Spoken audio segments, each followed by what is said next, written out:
कुरुक्षेत्र का गांव भूस्थला सुर्खियों में है। गांव में घटी एक घटना के बाद पूरे गांव में तनाव की स्थिति बनी हुई है।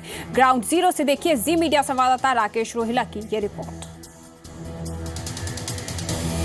कुरुक्षेत्र के गांव भूस्थला में दलित युवक की गुड़चड़ी रस्म अदायगी रोकने पर गांव में तनाव का माहौल बना हुआ है। पुलिस पर भी पथराव की खबर है। कुरुक्षेत्र का भूस्थला गांव विवादों में है। यहाँ राजपूत समुदाय के कुछ युवकों पर गंभीर आरोप लगा है। दरअसल आरोपी युवकों ने घुड़चढ़ी रस्म अदायगी का विरोध किया, जिसको लेकर तनाव की स्थिति बन गई। सूचना मिलते ही पुलिस ने कमान संभाली, लेकिन उन्हें भी पथराव का सामना करना पड़ा। दलित पक्ष का कहना है कि उन पर समझौते के लिए दबाव डाला जा रहा है। सामने यमुना नदी के सामने अनाउंसमेंट करी उन्होंने करी रजिस्टर मंदिर में सी भी जो मान ले वाल्मीकि का लड़का है ना, जो वाल्मीकि का लड़का उसने बग्गी कर खिया रात बग्गी कर खिया भी वो चढ़ा नहीं देना भी, इसलिए सारे अपना राजपूत समुदाय के भी बंदे इकट्ठे हो दबाव तो आ रहे जिस वेर के भी समझौता कर लो, यो कर लो वो कर लो। सर यहाँ हम ये चाहते हैं कि आगे जो आज हुआ वो ऐसा नहीं होना चाहिए कि जो जात पात का यहाँ पे इस गांव में हो रहा है वो नहीं होना चाहिए। उधर गांव के सरपंच का कहना है कि आपसी भाईचारा बनाए रखने के लिए पंचायतों का दौर जारी है और आरोपी युवकों को भी हिदायत दी गई है। कल भी पंचायतों का दौर शुरू है। कल भी पंचायत हुई थी, हर सारे समाज की पंचायत थी और उनको लड़कों को भी समझाया गया और लताड़ा भी पंचायत की अब भी पंचायत हुई है और आगे भी पंचायतों का दौर जारी है और सारे समाज की पंचायत करके भाईचारा गांव में बनाए रखा जाएगा। पुलिस के मुताबिक केस दर्ज कर लिया गया है और आरोपी युवकों की धरपकड़ की कोशिशें जारी हैं, जबकि पीड़ित पक्ष न्याय की मांग कर रहा है। अब उस संबंध में केस रजिस्टर कर लिया गया है। इन्वेस्टिगेशन जारी है। जो आरोपी हैं उनके खिलाफ गिरफ्तारी के प्रयास जारी हैं। टीम बनाई गई है। ये लगभग 2-3 दर्जनों के आसपास लोगों के खिलाफ पर्चा दर्ज कर दिया गया है। दलित परिवार का आरोप है कि गांव के चौधरी उन पर समझौते के लिए दबाव डाल रहे हैं। राकेश रोहिला, जी मीडिया, कुरुक्षेत्र। यमुनानगर के गांवों में एक बार फिर से घरों के मीटरों को बाहर लगाने का काम शुरू होते ही ग्रामीणों ने जमकर हंगामा किया और उसके बाद जो हुआ आप वीना रानी की इस रिपोर्ट में खुद ही देख लीजिए। यमुनानगर के गांव सुडल में घरों के बाहर बिजली के मीटर लगने के मुद्दे पर ग्रामीणों के आगे बिजली विभाग और पुलिस का जोर नहीं चला। यमुनानगर के गांव सुडल में घरों के बाहर मीटर लगाने की बिजली विभाग की कोशिशों को फिर से झटका लगा है। दरअसल बिजली विभाग के कर्मचारी पूरे दलबल के साथ गांव पहुंचे थे, लेकिन ग्रामीणों ने उनकी कोशिशों पर पानी फेर दिया। इस दौरान ग्रामीणों के साथ धक्का मुक्की भी हुई, पथराव तक की नौबत आ गई। लेकिन स्थिति को भांपते हुए पुलिस ने गांव में लगाए एकमात्र मीटर भी उतरवा लिया। कई बार है जी बिजली वाले ना तो मर्द नहीं बताओ, अभी सारे मीटर खराब आए हैं या कोई पुरानी कंपनी के आए हैं, खराब हो बदलने पड़ेंगे, ये एक्सपायर हो गए कुछ हो गए। जो मीटर ठीक है उनको भी, जो मीटर नहीं ना ठीक हो बदलवाने पड़ेंगे जी, बदलवाने पड़ेंगे। मैं यही नहीं समझ मेरी बात, हमारे पास कोई नोटिस नहीं है जी, कोई सूचना नहीं है जी भी आपने मीटर बाहर खुलवाने पड़ेंगे।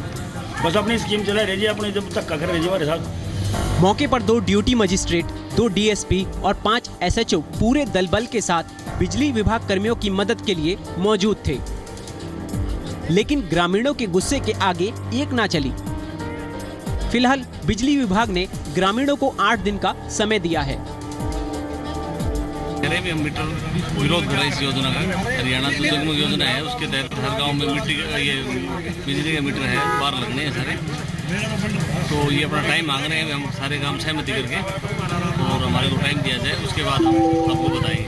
8 दिन बाद बिजली विभाग के कर्मचारी फिर से घरों के बाहर मीटर लगाने के लिए सुडल गांव का रुख करेंगे। वीना रानी, जी मीडिया, यमुनानगर। अब हिमाचल का रुख करते हैं। हिमाचल प्रदेश के मुख्यमंत्री वीरभद्र सिंह पर चल रहे मनी लॉन्ड्रिंग के मामले में अब दिल्ली हाईकोर्ट ने ईडी से ताल्लुक रखने वाले दस्तावेज पेश करने के लिए कहा है। मनी लॉन्ड्रिंग मामले में दिल्ली हाईकोर्ट ने ईडी से संबंधित दस्तावेज पेश करने को कहा है। दिल्ली हाईकोर्ट में हिमाचल के मुख्यमंत्री वीरभद्र सिंह से जुड़े मनी लॉन्ड्रिंग मामले में सुनवाई हुई। इस दौरान कोर्ट ने सीएम वीरभद्र सिंह की उस मांग को ठुकरा दिया जिसमें उन्होंने छापेमारी से संबंधित दस्तावेज सार्वजनिक करने की मांग की थी।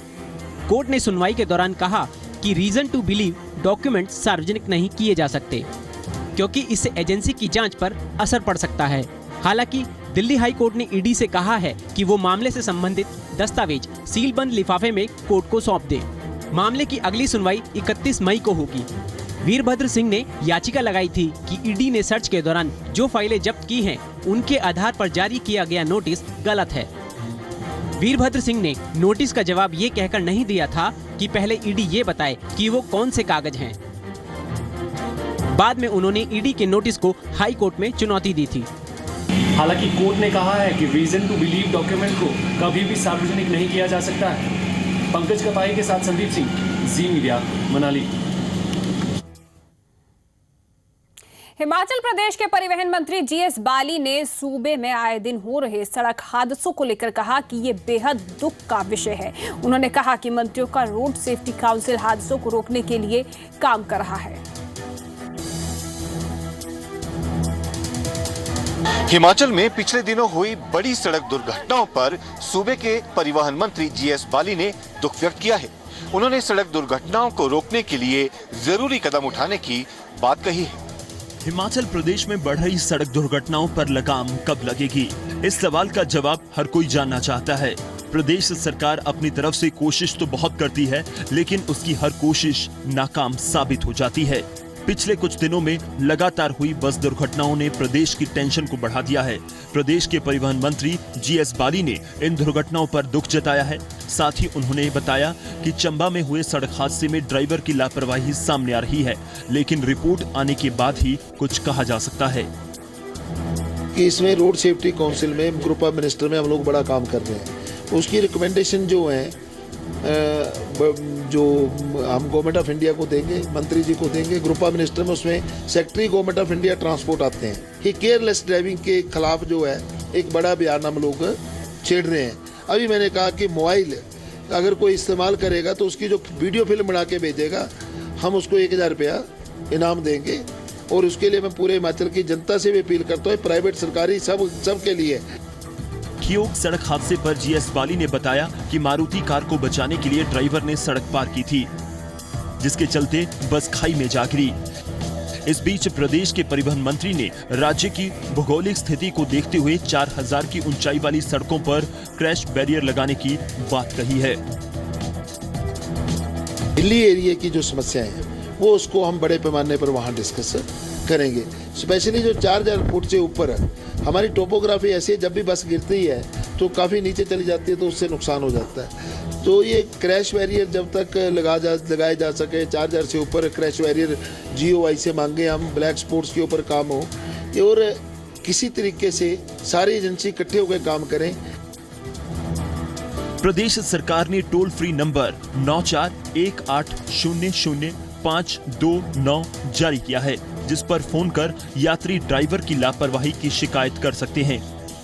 हिमाचल पथ परिवहन निगम सड़क दुर्घटनाओं को रोकने के लिए एक और अभियान चलाएगा, जिसके तहत सरकारी और निजी बसों पर साइन बोर्ड लगाए जाएंगे, जिसमें लिखा होगा सुरक्षित चलाएं, सुरक्षित पहुंचाएं।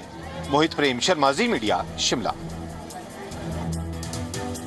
बीसीसीआई के नए अध्यक्ष अनुराग ठाकुर का कहना है कि वे क्रिकेट की बेहतरी के लिए हर कदम उठाएंगे जिसकी जरूरत होगी। साथ ही उन्होंने कहा कि वे हर तरह की चुनौती से निपटने के लिए पूरी तरह से तैयार हैं। बीसीसीआई अध्यक्ष बने अनुराग ठाकुर ने कहा कि वो क्रिकेट को सबसे लोकप्रिय बनाने के खातिर हर चुनौती के लिए तैयार हैं। बीसीसीआई के सामने जस्टिस लोढ़ा पैनल की रिपोर्ट लागू करने की बड़ी चुनौती है। इस दौर में बीसीसीआई को अनुराग ठाकुर जैसा युवा अध्यक्ष मिला है। हालांकि ठाकुर का दावा है कि वो हर उस चुनौती के लिए तैयार हैं जिसके तहत क्रिकेट को सबसे लोकप्रिय बनाया जा सके। उन्होंने स्टेडियम्स में दर्शकों के लिए सुविधाएं बढ़ाने के कदम उठाने की बात भी कही। विकलांगों के लिए भी खास बंदोबस्त किए जाने के संकेत दिए हैं। मुझे लगता है प्रेशर की कोई बात नहीं, मैं यहाँ पर एक अवसर देखता हूँ।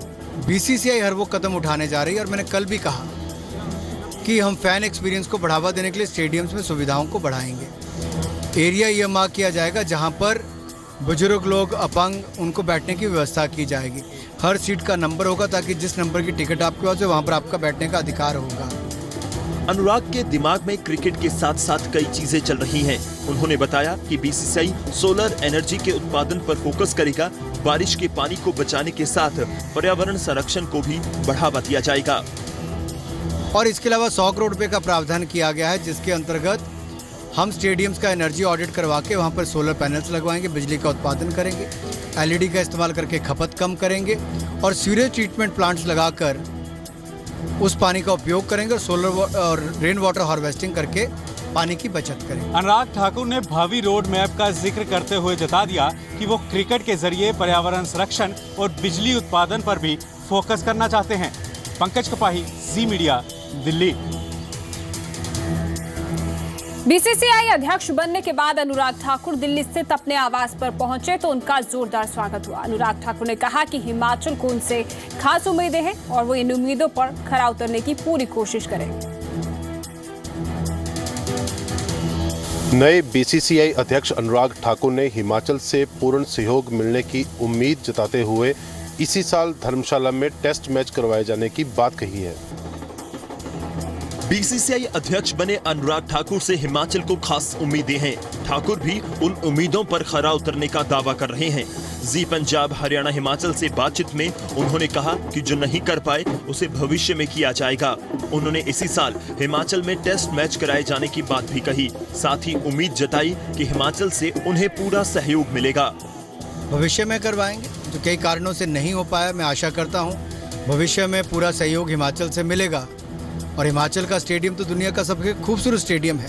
वहाँ दुनिया का हर खिलाड़ी खेलना चाहता है। प्रयास हमें करना है कि कितने ज़्यादा हम वहाँ पर टूर्नामेंट करवा पाएं। हम कोशिश करेंगे किसी वर्ष वहाँ पर टेस्ट मैच हो। टीम इंडिया का नया कोच देसी हो या विदेशी, इस सवाल पर भी ठाकुर खुलकर बोले। उन्होंने कहा कि कोच ऐसा होना चाहिए जो भारतीय टीम को क्रिकेट के हर फॉर्मेट में विश्व स्तर पर नंबर 1 बना सके, फिर चाहे वो देसी हो या फिर विदेशी। नए कोच की हमने एडवर्टाइजमेंट आज कर दी है। 10 जून तक कोई भी व्यक्ति उसमें अप्लाई कर सकता है जो अपने आप को उपयुक्त समझता है कोच बनने के लायक। और चाहे देशी हो विदेशी हो, जो भारतीय टीम को नंबर 1 बना सके टेस्ट में, T20 में, ODI में, उसका चयन किया जाएगा। अनुराग ठाकुर ने कहा है कि कोच वही चाहिए जो टीम इंडिया को हर फॉर्मेट में दुनिया की नंबर 1 टीम बनाकर रख सके। दिल्ली से पंकज कपाही के साथ यशराज, जी मीडिया। कश्मीर में श्रीनगर से कुछ किलोमीटर की दूरी पर आतंकियों ने पुलिस वालों को निशाना बनाया, जबकि दूसरा हमला दक्षिण कश्मीर के तेंगपुरा में किया गया। श्रीनगर में 1 घंटे के भीतर ही मिलिटेंटों ने 2 अलग अलग जगहों पर हमले किए हैं। हमले में 3 पुलिसकर्मी शहीद हुए हैं। वहीं मिलिटेंट संगठन हिजबुल मुजाहिदीन ने हमले की जिम्मेदारी ली है। पहला हमला श्रीनगर के लाल चौक से 3 किलोमीटर दूर जदीबल इलाके में किया गया। जब पुलिस थाने से पुलिसकर्मी सड़क पर निकले तो आतंकियों ने उन पर फायरिंग शुरू कर दी। हमला इतना खतरनाक था कि मौके पर ही ASI समेत 2 पुलिसकर्मियों की मौत हो गई। शहर के अंदर पुलिस वालों पर अटैक किया। मैं आपको ये यकीन दिलाना चाहता हूँ कि फौज, पुलिस और बाकी एजेंसियां हम सब मिल के मुस्तैदी से तैयार हैं। वहीं दूसरा हमला दक्षिण श्रीनगर के तेंगपुरा में हुआ, जहां बाईपास पर आतंकियों ने एक PSO की गोली मारकर हत्या कर दी। हत्या के बाद आतंकी PSO की सर्विस रिवॉल्वर लूटकर भाग गए। बताया जा रहा है कि कश्मीर में 200 से ज्यादा मिलिटेंट सक्रिय हैं। हमले के तुरंत बाद श्रीनगर में रेड अलर्ट घोषित कर हमलावरों की तलाश जोरों पर शुरू कर दी गई है। जम्मू के जंगलों में एक बार फिर से आग लगने का मामला सामने आया। गनीमत ये रही कि आग वन विभाग के क्वार्टर तक नहीं पहुंच सकी। जम्मू कश्मीर के जंगलों में आग लगने का सिलसिला जारी है। इस बार जम्मू राजौरी नेशनल हाईवे से सटे दलगोड़ा क्षेत्र के जंगलों में आग लगी है। इस बार जहां आग भड़की थी वो वन विभाग के क्वार्टरों से करीब 500 मीटर की दूरी पर थी। यानी इस बार जंगल के साथ साथ क्वार्टर भी आग की चपेट में आ सकते थे। दमकल की 3 गाड़ियां मौके पर पहुंची।